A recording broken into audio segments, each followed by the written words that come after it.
stakes are every bit as high as you're describing them.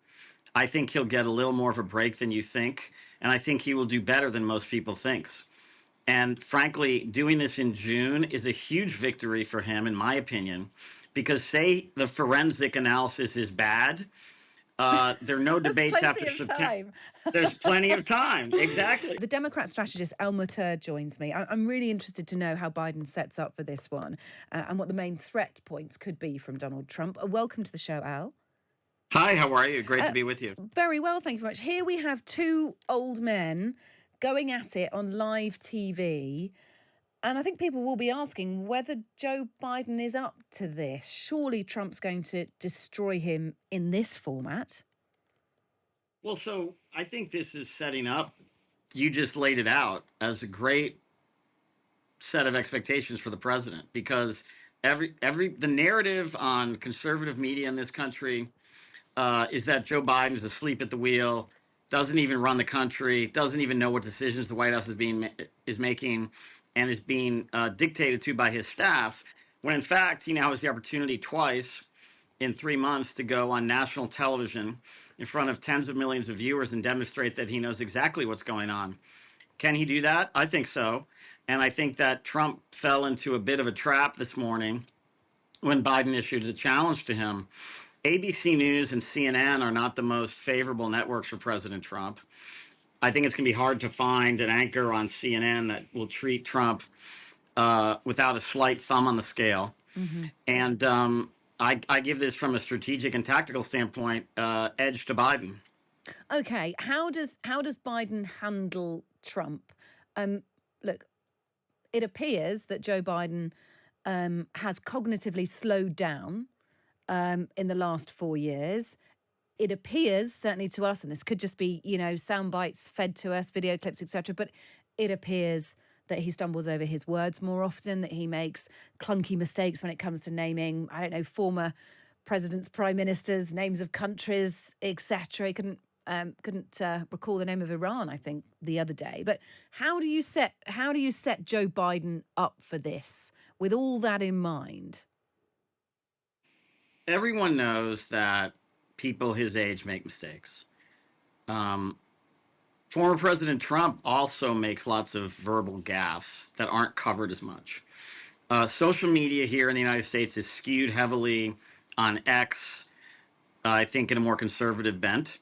So you see more of the Biden stumbles. If you talk to the media that covers the president, they believe that he is still fairly sharp. Obviously, an 81-year-old is not as sharp as a 61-year-old. But, Trump has his challenges too. And I think, as you laid out at the beginning, all Biden has to do to beat the expectations that you described is show up and be competent and somewhat he has persuasive. to not make a single error. And that is the issue here, isn't it? Because we're fed a certain narrative on Joe Biden. And as you say, find me an 81-year-old who doesn't make the odd mistake or two. Everyone's going to be absolutely forensic in their analysis. People are going to be sat there watching for his first gaffe. So he cannot put a foot wrong. How does he stand himself in the best possible stead not to put a foot wrong? Does he not interrupt Trump? Does he wait for his time? Does he collect himself? Does he take more pauses? How do we strategize this so that Joe Biden doesn't make a single gaffe? Because if he makes a single gaffe, the whole thing's shot for him, even if Trump also makes a gaffe. Because we're seeing this through a lens, right? I don't fully agree with your premise. This is not the King's speech. Everybody knows that Biden's going to make some gaffes. He's been making gaffes since he was a senator 40 years ago. So that's kind of who his persona is. But then everyone's really forensically, and the scrutiny is more on Joe Biden. So part of his performance has to take that into account, surely.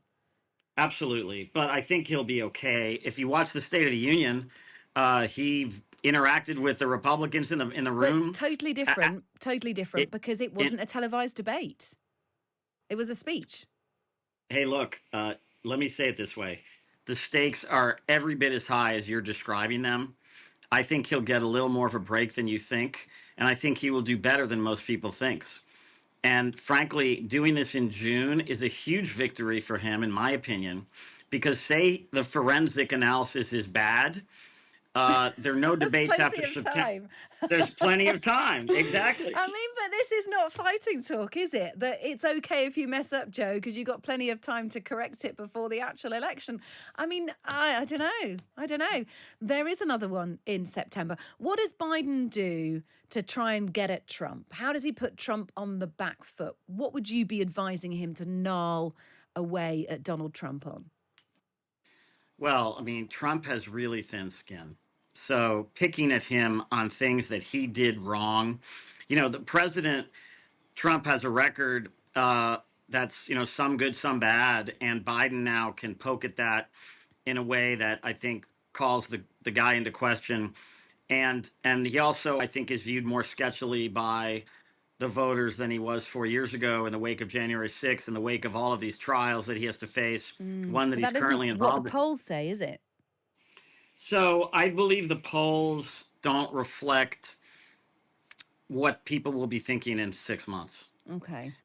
In other words, I think one of the reasons that the president put this challenge out today is to force the base of the Democratic Party, which currently is not energized about him, to realize that the choice is quite stark and that it's either him or Trump.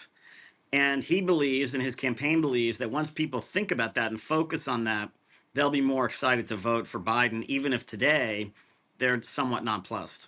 Look, it's been really great to speak to you. Thank you. As we imagine how this might unfold, there is going to have to be some serious strategizing on both sides, of course.